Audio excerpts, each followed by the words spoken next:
trará o primeiro louvor da noite, nosso irmão José Rinaldo, com um louvor que tem por título Não Temas. Louvemos.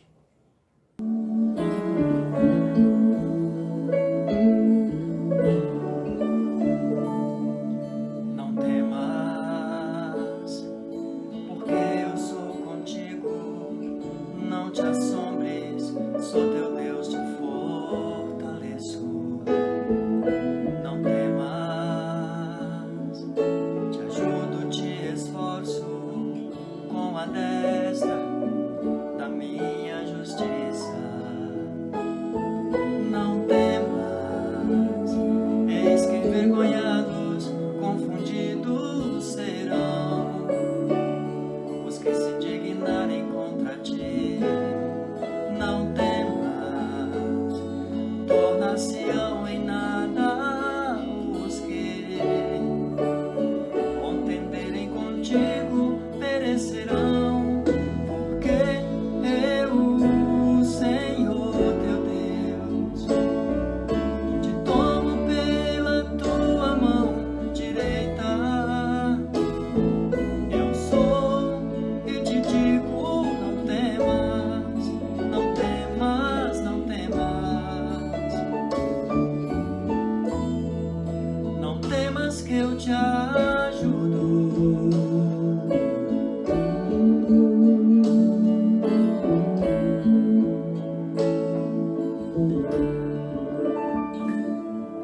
Não temas.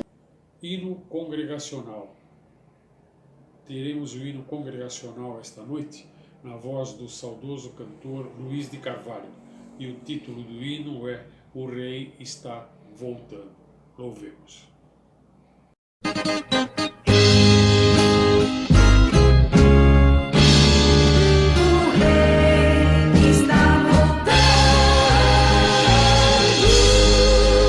O mercado está vazio, seu trabalho já parou. Dos martelos dos obreiros, o barulho já cessou. Os ceifeiros lá no campo terminaram seu labor. Toda a terra está em suspense, é a volta do Senhor. O Rei está voltando, o Rei está voltando. A trombeta está soando, o meu nome a chamar. O Rei está voltando, o Rei está voltando. Aleluia, Ele vem me buscar. Os vagões de trens vazios passam ruas, quarteirões. Aviões sem seus pilotos voam pra destruição. As cidades estão desertas, sua agitação parou.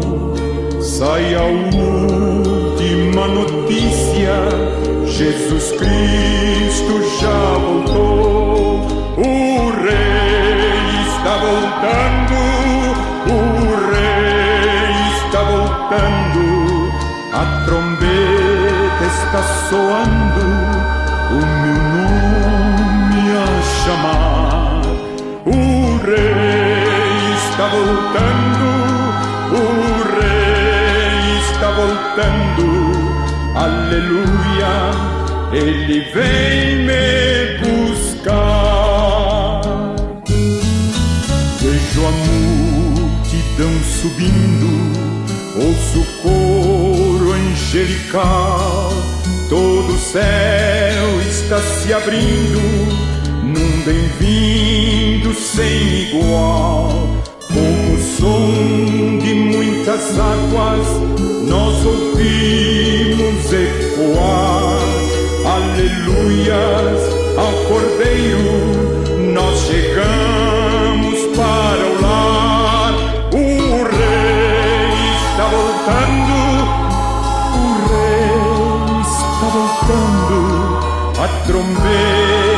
está soando o meu nome a chamar. O rei está voltando, o rei está voltando, aleluia, ele vem me buscar.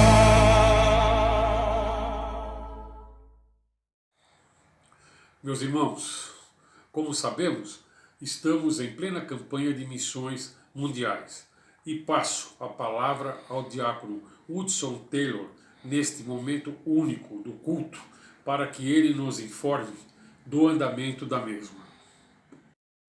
Graça e paz, irmãos, em nome do nosso Senhor Jesus Cristo, vamos mais uma vez estarmos falando dessa alegria que é de falar sobre missões mundiais.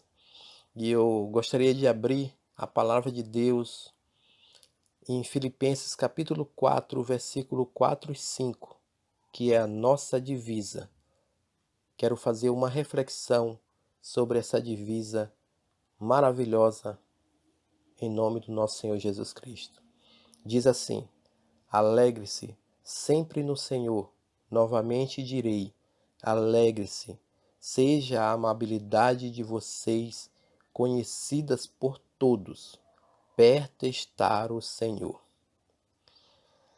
A alegria é uma marca distintiva daquele que serve a Jesus Cristo. Toda pessoa que conhece a Jesus Cristo tem razão para se alegrar. A razão é a presença do Senhor na sua vida. A amabilidade é a forma como nós nos relacionamos com as pessoas. Quando somos alegres, nós tratamos melhor as pessoas. Nós as fazemos serem mais bem aceitas. Nós acolhemos com a nossa alegria. Ao expressarmos a nossa alegria em servir a Cristo, as pessoas podem ver a nossa amabilidade e entender o amor de Deus. A transformação do mundo se dá pela anunciação da volta de Cristo, da anunciação do seu ministério de transformação e de salvação e do seu retorno.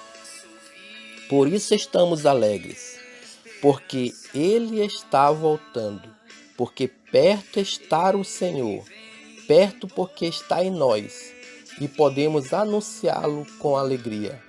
Mas perto também está, porque a sua volta é iminente. E por que podemos afirmar que sua volta é iminente? Porque Ele próprio nos disse que quando o Evangelho do Reino for pregado a todos os povos, então virá o fim. A nossa alegria também é porque Ele está voltando. Isso deve nos mover a fazer um esforço ainda maior para que esta volta seja anunciada e celebrada por todos. Vamos falar nosso tema e a nossa divisa de missões mundiais. Nosso tema: transforme o mundo com a alegria de Jesus. A nossa divisa: alegre-se sempre no Senhor. Novamente direi, alegre-se, seja a amabilidade de vocês conhecida por todos. Perto está o Senhor. Filipenses capítulo 4, versículo 4 e 5. Vamos agora ouvir o nosso hino oficial de missões mundiais.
Vamos agora, irmãos, elevar a Deus pelas nossas famílias, pelas famílias dos missionários que estão em campo neste exato momento.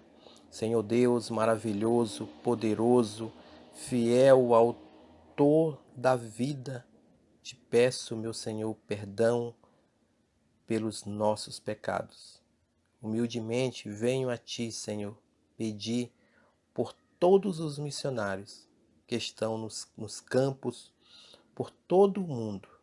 Te peço proteção quanto a eles estiverem no momento da pregação, que poder levar a Tua santa palavra, discernimento e autocontrole, sempre que for necessário. Te peço livramento de acidentes, de doenças, roubos, que o Senhor possa abençoar, Senhor, toda a sua família que estão juntos no campo. Creio no meu Deus, que és Deus de milagre, e que onde teus servos tocar, dali brotarão muitos frutos, pois eles têm a Ti, meu Deus, como Pai e Mestre. Que o Senhor possa nos abençoar grandemente, mediante tudo que está acontecendo no nosso mundo. Nesse momento tão delicado de estarmos enfrentando uma pandemia, que o Senhor possa abençoar, que o Senhor possa dar sabedoria, o entendimento para os nossos médicos, que eles possam estar achando um remédio, uma vacina, para que isso possa sanar, Pai, e nós possamos voltar para a Tua casa, para o templo, aonde nós podemos nos reunir perante o Senhor. Mas enquanto isso não acontece, Pai, estamos aqui em nossos lares, clamando ao Teu nome por misericórdia, que o Senhor possa nos fortalecer na Tua palavra cada vez mais, que o Senhor possa nos abençoar neste momento de isolamento individual, que o Senhor possa tocar em nossos corações, em nossas vidas, e olhar para o que está acontecendo e termos a certeza, Pai, que a única esperança que temos é o Senhor. É estarmos firmes diante de Jesus Cristo. A Tua mesma palavra diz: eu sou o caminho, a verdade e a vida. Ninguém vem ao Pai a não ser por mim. É assim que oramos, em nome do nosso Senhor Jesus Cristo. Amém, Senhor. Oremos, irmãos. Senhor Deus nosso, Pai que está nos céus, nós somos gratos, Senhor amado, pelo dia que o Senhor está nos dando. Obrigado, Senhor, porque o Senhor está conosco em todos os momentos. Também, ó Deus, eu quero Te agradecer por tudo que tem acontecido, Senhor, porque nós nos aproximamos mais do Senhor cada vez mais. Que nós possamos, ó Deus, estar sempre na presença do Senhor, porque sem o Senhor nós nada somos e nada podemos fazer.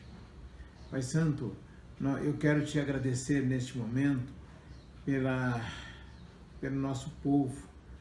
Ajuda-nos, ó Deus, a entender as coisas que está havendo e que o Senhor vai nos abençoar sempre e que nós possamos, ó Deus, estar nas mãos do Senhor. Ó Deus amado, também eu quero pedir uma bênção para toda a nação, para todo o Brasil, Senhor, e também, ó Deus, para o mundo inteiro. Para que, ó Deus, nós possamos, já que estamos incluídos, Senhor, que o Senhor possa estar abençoando a todos, Senhor, todas as igrejas, e tudo, ó Deus, que foi falado, foi pregado, para que, ó Deus, entre no coração, Senhor, e na mente das pessoas, e assim, ó Deus, eles possam se encontrar com o Senhor. Obrigado, Senhor, porque nós aqui estamos reclusos, ó Deus, mas estamos alegres porque o Senhor está conosco. Boa noite, amada igreja. Que satisfação, que alegria podermos estar juntos nesse momento em que o mundo passa por uma grande pandemia e que a fé de muitos, o amor de muitos realmente vem diminuindo. E Jesus vem ao encontro de cada um, fortalecer, nos dar aquela palavra de dizer que está conosco em todos esses momentos, que não estamos desamparados, que possamos refletir na palavra que Ele colocou em nossos corações para trazermos nesse momento. Bem, o título da mensagem, Não Estamos Sozinhos, encontra-se lá em Mateus 28, versículo 20, parte B. Que momento era esse? Interessante, antes de lermos esse versículo, podemos acompanhar a história. Que momento era esse? Momento, Jesus já havia sido ressuscitado. E já havia marcado essa reunião nesse monte. As pessoas não sabem referendar que monte é esse. Há apenas algumas dicas, né? Que a região era na Galileia. Agora ninguém sabe afirmar o certo. Se era o Monte das Bem-aventuranças ou o Monte Tabor. Há uma dica, né? Por proximidade, mas não tem como determinar que é um ou outro. Mas o que ficava mais próximo era o Monte das Bem-aventuranças. Isso a gente pode encontrar lá em João 21, 1. Jesus dizendo, né?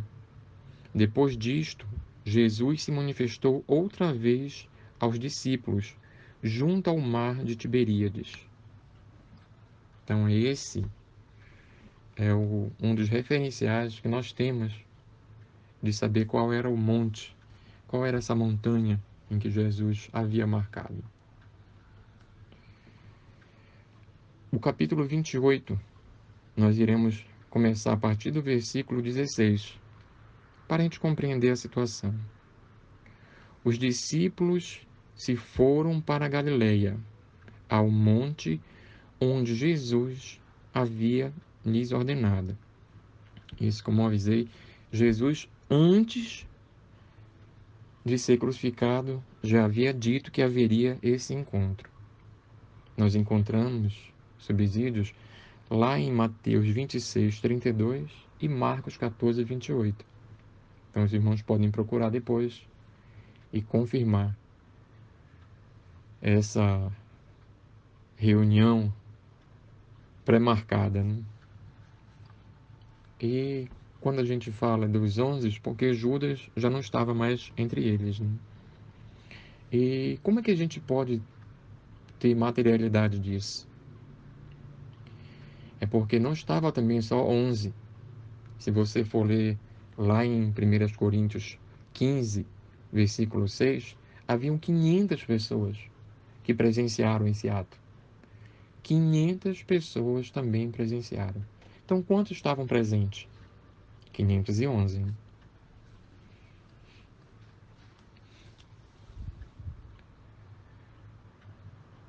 E as pessoas passaram a adorar, né? Como diz o versículo 17 do mesmo capítulo 28. Iremos ler versículo por versículo, né? E quando ouviram, o adoraram, porém alguns duvidaram.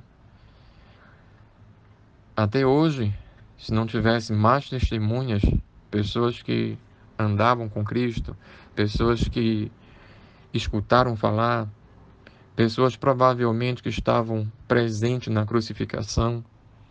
Então, é um reforço que elimina parte dessas dúvidas, né?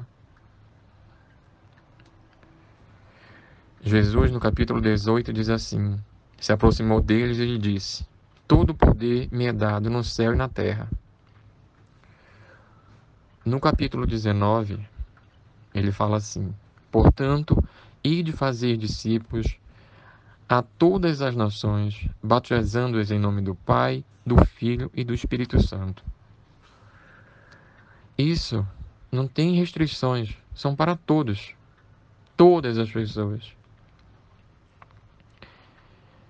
Deus não fez restrições e nem acepção de ninguém. Aqui são para todos.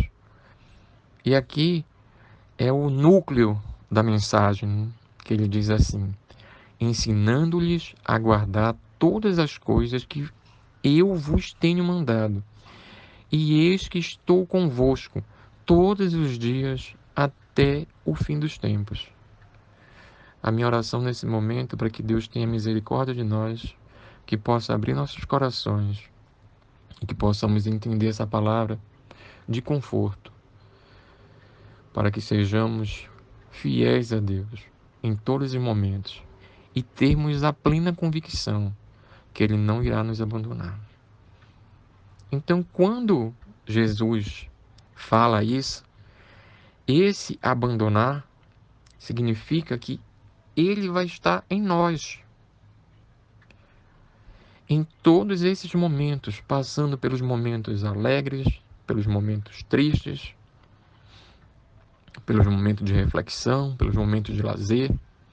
Então, o Deus, o Cristo que fala isso, é o Cristo que permanece em nós. E quando Ele permanece em nós, Ele diz claramente que devemos guardar as coisas que Ele nos tem mandado. Então passamos a refletir: o que Deus nos mandou? O que é que Deus nos ordenou? Podemos encontrar essa resposta quando Jesus respondeu a pergunta a um especialista da lei, onde existiam os fariseus, os saduceus. Jesus respondeu a uma pergunta dele. Perguntaram para ele, isso você encontra lá em Mateus 22, do versículo 35 até o 38. Iremos trabalhar nesse momento em cima desses versículos, para compreender o que é esse estou convosco. O que essa palavra significa para nós? O que estou convosco? A certeza que nós não estamos sozinhos. Nós não estamos a sós e nem abandonados. Então, em Mateus 22, 35, Jesus responde a uma pergunta: Mestre, qual é o grande mandamento na lei? Jesus respondeu: amarás o Senhor, teu Deus, com todo o teu coração, com toda a tua alma e com todo o teu entendimento. Nada pela metade. Nesse momento a gente relembra que Deus nos deu o melhor. O seu Filho não foi pela metade, foi por inteiro, por completo, para que a gente pudesse ter a certeza hoje que não estamos a sós. Esse é o primeiro grande mandamento. Isso nós também podemos resgatar, conferir, lá em Deuteronômio 5, Deuteronômio 6, 4 e 5. Amarás a Jeová teu Deus de todo o teu coração, e de toda a tua alma, e de todas as tuas forças. Quando Jesus falou que amará a Deus sobre todas as coisas, Ele nos delegou também o segundo mandamento. Que mandamento é esse? Está lá no versículo 39, o segundo mandamento. E amarás o teu próximo como a ti mesmo. Então esse foi exatamente o segundo mandamento.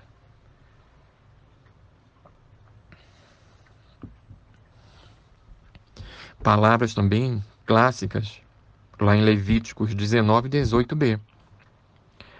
Aqui a gente deve prestar bastante atenção, porque esse próximo não é o nosso vizinho. Esse próximo são os nossos semelhantes. Momento muito propício dessa pandemia para nós sabermos quem são os nossos quem é o nosso próximo. Para que a gente não tenha o entendimento que seja só o irmão que está lá no banco ao lado da igreja, que está escutando agora essa mensagem, nesse momento ou no momento posterior, ou é o meu irmão, ou é o meu pai, ou a minha mãe. Não, são todos os nossos semelhantes. Pode ser o judeu, pode ser da Umbanda, do Candomblé, o espírita, o católico, são todos esses. Todos esses são é o nosso próximo. Todos, sem distinção de nenhum, são os próximos a quem nós devemos amar, sem diferenciação de nenhum. E aonde que a gente pode constatar esse próximo? Jesus quebrou exatamente esse paradigma, porque muitas pessoas entendiam que o próximo é o meu vizinho, é o que está dentro da igreja comigo, são os que estão dentro de casa. E Jesus vai quebrar esse paradigma, vai triturar, para que não reste dúvida para ninguém. Quando a gente fala paradigma, o que é isso? É exatamente um rompimento, é uma mudança no estilo de vida, é uma mudança na forma de pensar. Nós encontramos Jesus falando, Jesus falou isso através de uma parábola que se encontra lá em Lucas 10, 30 ao 37, a parábola do bom samaritano. Vamos poder ler agora esses versículos. Irei ler até o 33, já é o suficiente para que a gente possa compreender como é que se quebra esse paradigma. Então, no versículo 31 de Lucas 10. Por acaso descia um certo sacerdote pelo mesmo caminho, e vendo, passou longe dele. Era uma pessoa que estava no chão, estava doente, estava enfermo.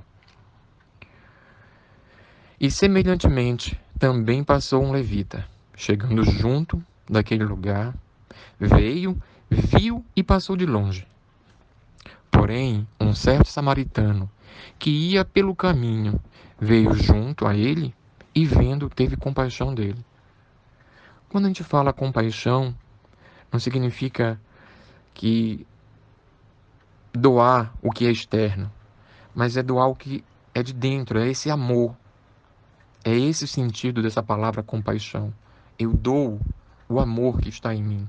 E esse amor é o que Cristo falou, que estará conosco até a consumação do século.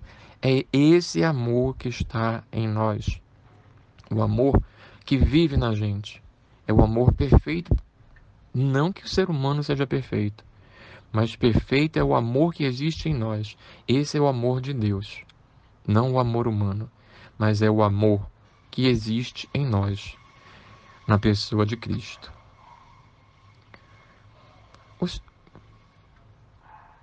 Esse momento a gente deve refletir assim. Imagino o que devia passar na cabeça dos outros samaritanos, porque não era comum um comportamento do judeu em relação ao samaritano. Eles não tinham nenhuma relação com o outro. Os judeus, se pudessem desviar cidades para não passar por Samaria, eles faziam isso. Desviavam caminho, desviavam rotas. Nem que encarecesse o transporte do comércio, tudo, mas eles desviavam. E isso é tão certo que o próprio Cristo, quando foi pedir água a uma samaritana E ela estranhou aquele momento. Estranhou. Isso a gente pode conferir lá em João, capítulo 4, versículo 9. Quando ela diz, ela foi clara com ele. Ela fala: como sendo tu judeus, me pedes de beber? A mim que sou samaritana. Os judeus não se comunicam com os samaritanos. E foi exatamente aí que Jesus quebra esse paradigma. Então, o samaritano também quebrou esse paradigma. Foi e ajudou aquela pessoa. Era aquele que era o próximo. Então, isso que é romper um paradigma. Não importa quem é o outro lá que precisa de uma ajuda. Eu tenho que ajudar. Não porque sou melhor do que ele. Jamais. Mas porque eu tenho o amor de Deus que está comigo. É esse o amor que não nos abandona. É o amor que está em nós. É uma garantia de Deus.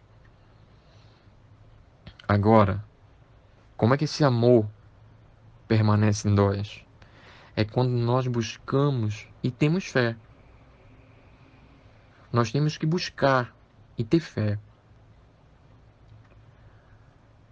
Aonde a gente encontra isso? Aonde está isso? Quando nós observamos o livro de Salmos, 145, lá o versículo 18, nos diz isso. O Senhor está próximo de todos os que o invocam com sinceridade e nos dá uma resposta, realiza os desejos daqueles que o temem, o respeitam e ouve o grito de socorro dessas pessoas e os salva. Então é isso, ó. O Senhor está próximo de todos os que invocam com sinceridade. Não adianta apenas invocar se você não tem sinceridade no seu coração. E como é que nós temos certeza que realmente Deus está conosco? Isaías também falou isso. Ele disse: não temas, disse a Isaías, não temas, pois eu estou com você. Não tenha medo, pois sou o seu Deus. Eu te fortalecerei e o ajudarei. Eu te segurarei com minha mão direita vitoriosa. Então nós temos a certeza que Deus não é um Deus que mente. É um Deus de palavras. É um Deus que tem um amor infinito. Que nada nessa terra se iguala a isso. Paulo também fala, ressalta isso em Hebreus 13:8, que Deus diz: nunca o deixarei, jamais o abandonarei. Já falava lá no Velho Testamento, Deuteronômio, nós encontramos também isso, que ele diz: sejam fortes e corajosos, não tenham medo e nem fiquem apavorados, pois eu sou o teu Deus, eu vou com vocês, nunca o deixarei e jamais o abandonarei. Então nós temos certeza disso. E outra certeza também, que nós somos santuários de Deus, e que o Espírito de Deus habita em nós. Quer certeza maior que Deus não irá nos abandonar? Desde que sejamos sinceros. Como diz em Efésios, para que Cristo habite em nosso coração, temos que ter fé. E além da fé, que estejamos alicerçados no amor, exatamente no amor de Deus. É esse o amor que nunca nos abandona.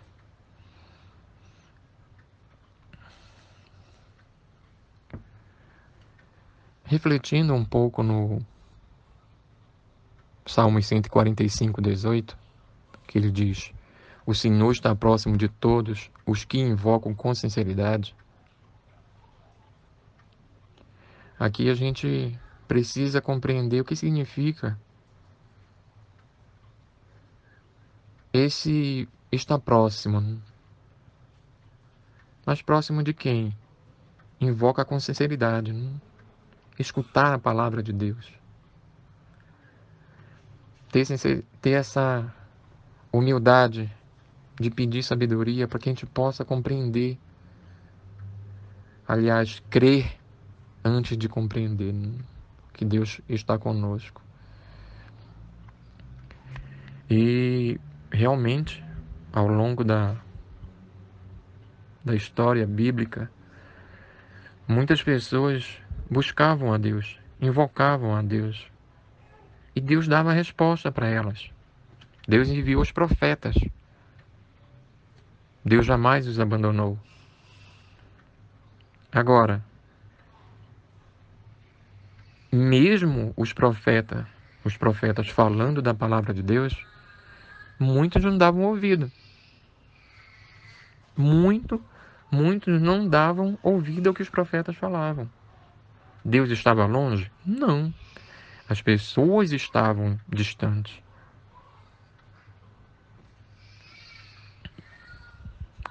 É só lembrarmos, estudamos esse ano na Escola Bíblica Dominical, em vários momentos, os profetas, Isaías, Samuel, Jeremias, Ezequiel, Daniel, Oséias, Joel, Amós, Obadias, Miqueias, Naum, Abacuque, Sofonias, Ageu, Zacarias, Malaquias.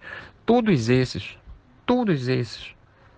orientavam o povo o que devia fazer, para que estivessem próximos ao amor de Deus, para que mudassem seus comportamentos, para que o invocassem com sinceridade e não para serem exaltados diante dos outros. Sabemos, ao longo da história, o que aconteceu.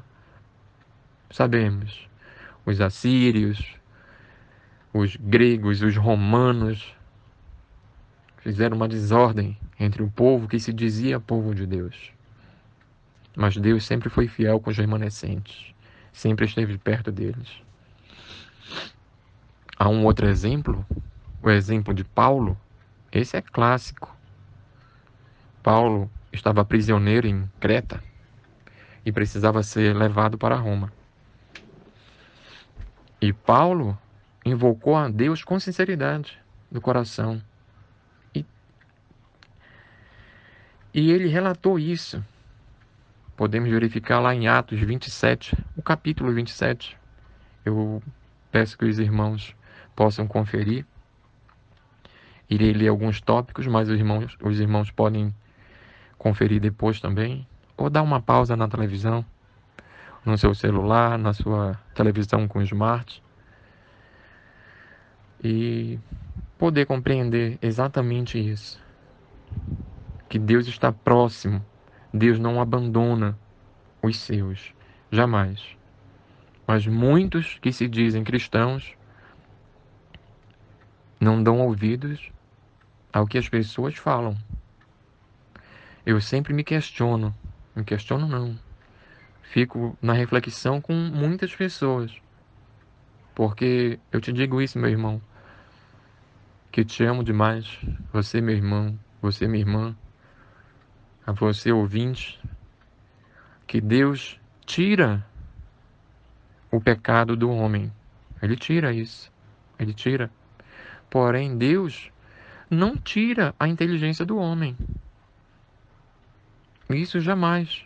Seria como matar o homem, transformar um homem em um robô, colocar um programa. Isso não. Deus tira o pecado, mas não tira a inteligência do homem. Para que o homem possa compreender, fazer reflexões. Então, vamos voltar aqui ao Atos 27 e compreender exatamente isso, que é dar ouvidos, né? É compreender que pessoas que têm um pouco mais de experiência do que a gente, é compreender que Deus colocou pessoas, instruiu pessoas e capacita também os que pedem para discernir momentos complexos como esse também que estamos vivendo. Vamos lá, Atos 27, 1. E quando foi determinado que tínhamos que navegar para a Itália, isso é Paulo falando, entregaram a Paulo a alguns outros prisioneiros e a um centurião, por nome de Júlio, do esquadrão imperial. Então, ele estava com dificuldade, tinha percorrido a costa de um certo lugar chamado Bons Portos, porto na qual estava a cidade de Lazéia.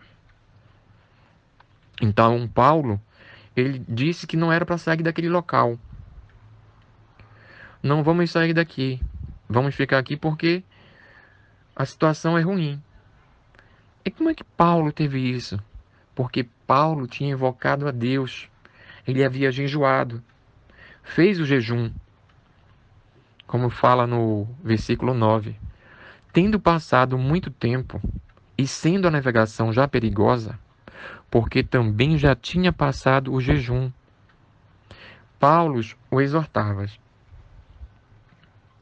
Ele disse assim: eu vejo que a navegação vai ser com violência e muito dano, não somente de carga do navio, mas também de nossas vidas. Então ele alertou, ele disse isso para toda a tripulação, porque ele invocou a Deus com sinceridade. Paulo buscava a Deus com sinceridade em seu coração. Deus estava próximo a ele, Deus estava com ele, Deus não iria abandoná-lo mesmo diante dessa tempestade. Mas o que ele quis fazer era privar a vida, preservar a vida de muitas pessoas. Que aquelas pessoas não se colocassem em risco, um risco iminente, prestes a acontecer. Agora, o que aconteceu nesse momento? No 11, vejamos o que aconteceu. Porém, o centurião cria mais no capitão e no dono do navio do que Paulo dizia. Vou repetir para vocês. Porém, o centurião cria mais no capitão e no dono do navio do que no que Paulo dizia. Então aí cabe a nossa reflexão. Em quem crer? Num servo de Deus, conhecedor da palavra, a quem Deus estava com ele, mas sempre acontece assim, em grande parte. Nós damos ouvido a quem não tem conhecimento nenhum. Conhecimento nenhum. É apenas um achismo. E muitas pessoas acreditam. E muitas pessoas passam a acreditar. Aí teve uma consequência, né? Teve uma consequência nisso. No 13, que diz assim: ao ventar brandamente ao sul, pareceu-lhes que já tinha o que queriam, e levantando a vela, foram por perto da costa de Creta. Mas de repente veio um vento tão forte chamado Euroaquilão. E aí foi um problema.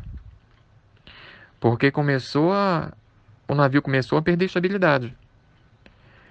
No 15 diz assim: e tendo o navio sido tomado por esse vento, e não podendo navegar contra ele, nós deixamos ser levado por ele. Exatamente. Se nós não dominamos aquilo, nós não temos conhecimento daquilo, nós somos dominados por eles. Isso acontece em muitas situações, como essa situação que nós estamos vivendo hoje, vivenciando esse quadro de pandemia. Que muitos, por não conhecer esse vento, não conhecer essa pandemia,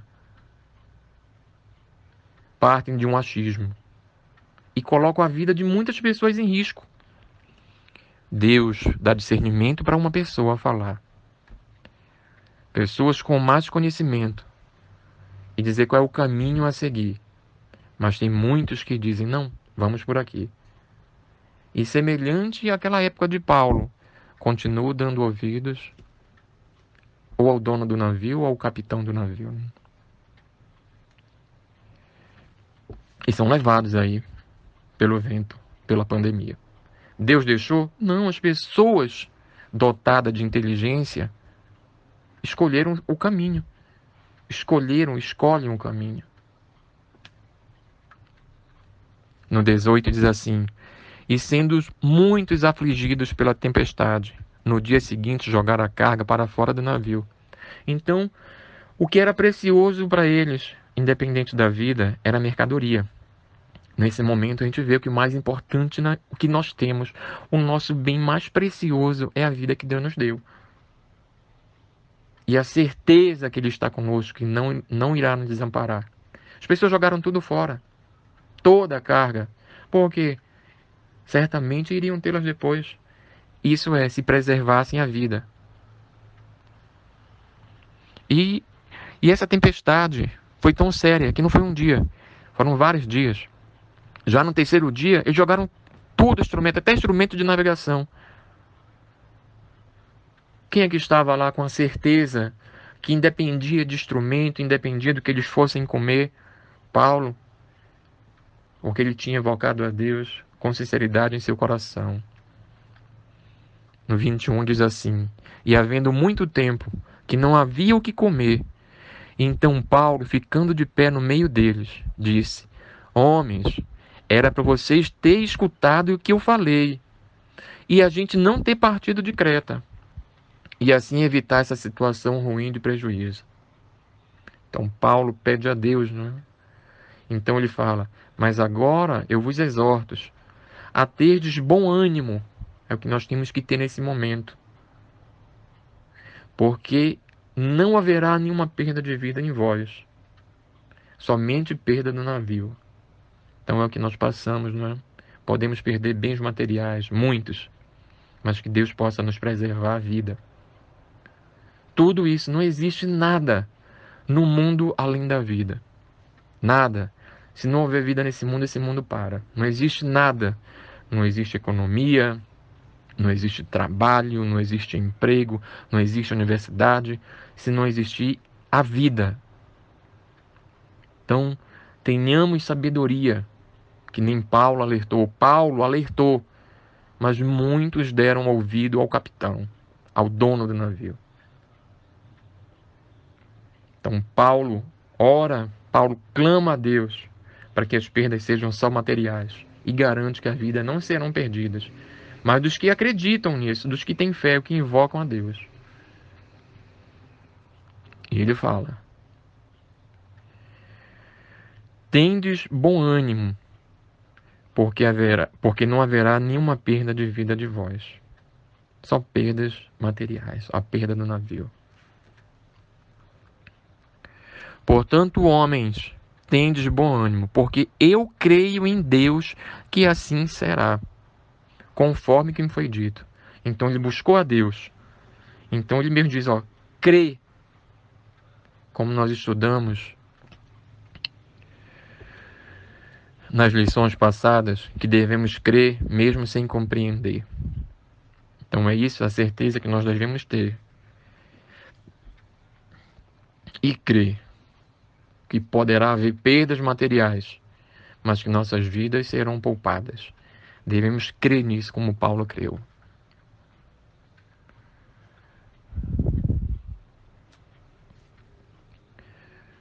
Refletindo, finalizando o nosso estudo,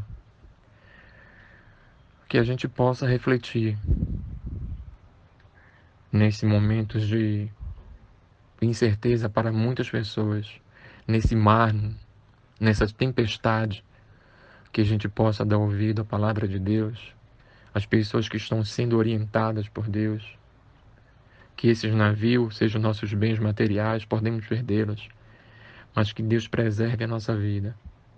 Temos um país que 87% da população são de cristãos, 50% católico, 31% evangélicos. Mas, independente disso, desse número, parece que quanto mais o evangelismo cresce, os cristãos crescem no nosso Brasil, mais diminui a fé, mais diminui o amor, porque esse amor humano não é esse o amor que realmente, dos que invocam a Deus com sinceridade, que Deus jamais abandonará. É a certeza que nós temos, que nós invocamos a Deus da forma correta, temos amor pelo próximo. Como diz lá em 1 Timóteo 1,5, o fim do mandamento é o amor, que vem de um coração puro e de uma boa consciência e de uma fé não fingida. Mas também ele relata, no 6, que muitos se desviam disso, desse amor honesto, desse amor puro, e se entregam a qualquer discurso inútil, discursos inúteis. Muitos se desviam do amor verdadeiro, puro e de uma boa consciência, e de uma fé não fingida. E se entregam a discursos inúteis, a qualquer discurso. se deixam levar e proporcionam exatamente isso. A tragédia de muitos nessa tempestade da pandemia que está sendo alertado. Então, que a gente possa ter sabedoria e, como diz em Timóteo 4,4, que a gente não desvie os nossos ouvidos da verdade e que a gente não se volte para os mitos. Porque lá diz assim: muitos se desviarão os ouvidos da verdade e se voltarão aos mitos. Muitos desviarão os ouvidos da verdade e se voltarão aos mitos. Nós não faremos isso. Nós certamente iremos vigiar todas as coisas. Devemos suportar essas aflições, fazer a obra do Evangelho e cumprir o nosso serviço, que é amar o próximo. Porque Deus nos promete estar conosco sempre, sempre, sempre. Como diz o salmista: tu me envolves por detrás e pela frente e põe a tua mão sobre mim. E é um Deus que cuida da gente em todas as nossas necessidades, cada uma delas, sem exceção. E que a gente seja justo aos olhos de Deus, não aos olhos dos homens. Como sabemos, né? O nosso Deus não é um Deus fraquinho, um Deus pequenininho que teme pandemia. Não é não. Nosso Deus é poderoso, que faz abundar em nós toda a graça para sempre, tendo de tudo, em tudo o suficiente. Agora que também, que abunde em nós também a boa obra, é amor para com os outros. Essa situação aí, que diz que a gente tem que cuidar também das outras pessoas. É isso que é ser justo aos olhos de Deus. É o pobre, tão pobre, que às vezes não tem energia suficiente nem para pedir. Eles imploram, não é só pedir, eles imploram por alguma coisa. Então, esse momento agora é que tenhamos essa noção que Cristo está em nós. E se Ele está em nós, nós temos que ter amor pelo próximo. Se temos condições. Nosso país tem um mercado informal muito grande, por diversos fatores estruturais, conjunturais, mas que nós, que somos quase 90% de uma população, compreendamos o verdadeiro sentido de Cristo em nós.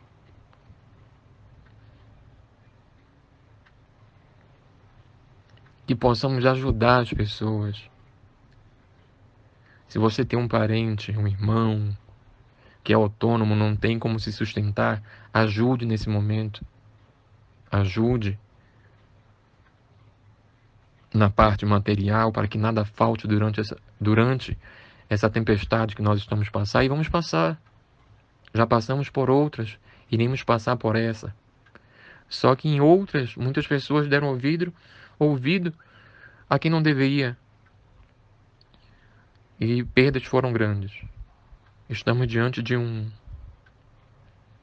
vírus com alto poder de contaminação, que quanto menos pessoas forem contaminadas, mais os hospitais darão conta.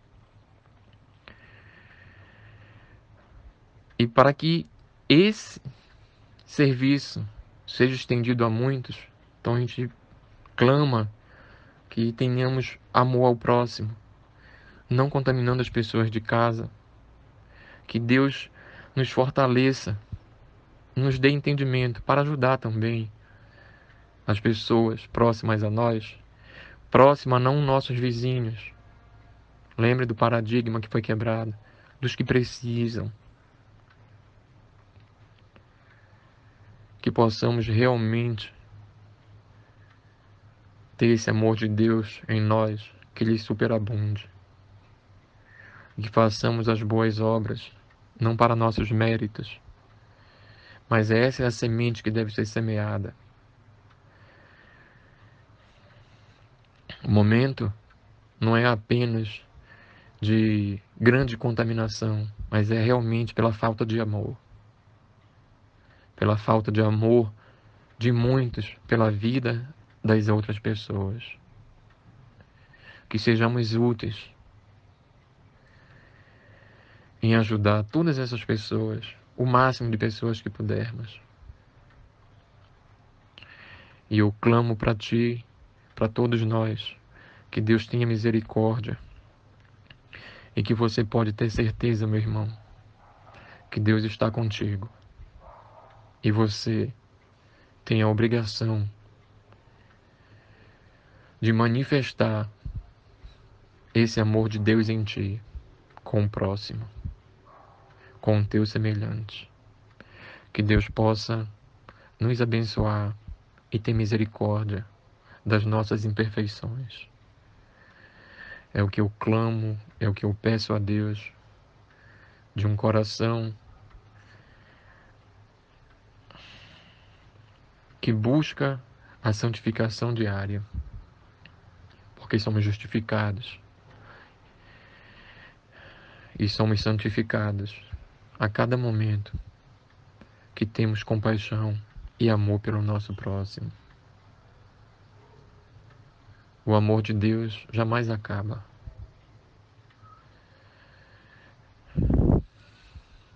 Deixo a vocês essa mensagem e que Deus possa abençoá-los. Amém, amém e amém.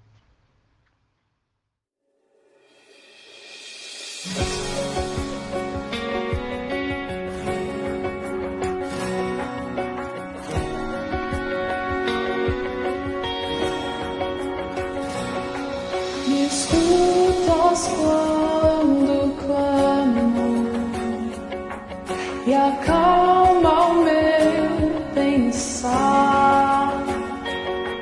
Me levas pelo fogo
E agora que a graça de nosso Senhor Jesus Cristo, o amor de Deus Pai e as consolações do Santo Espírito continue a pairar sobre a nossa igreja e sobre todas as igrejas espalhadas pela face da terra, hoje e para todos sempre. Amém, Senhor. Amém.